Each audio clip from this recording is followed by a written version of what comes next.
Guys, malusog na siya guys. Nainom siya ng dextrose. Nagkasakit po yan siya guys.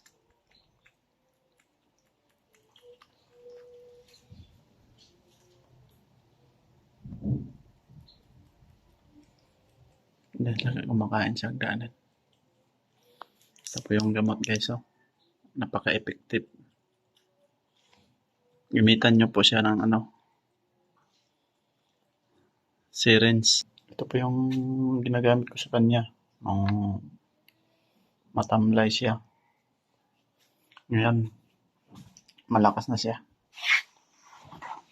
2 araw siya matamlay. Malata niyo siya na dehydrated yung pusa kasi yung dito niya pag ginanyan mo, pag ayaw agad bumabalik tulad yan, may konti pa.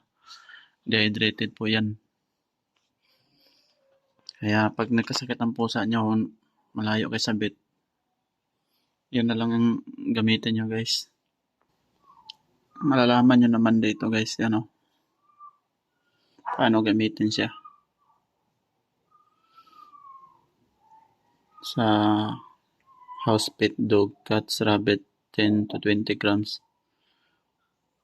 2 to 4 teaspoon yata yan. Tapos 200 ml ang tubig. Hindi ako nagkamali. Tapos ito pala siya, dextrose is a carbohydrate and valuable source of energy rapidly. Magpang rapidly siya guys, energy. Kaya maganda siya guys kung matamlay yung mga alaga natin. Tol. Guys, sobrang tamlay yung nakaraan siya guys. Ngayon, na siya, okay na siya. Pakunti-kunti lang papakain nyo guys. Maraming salamat po.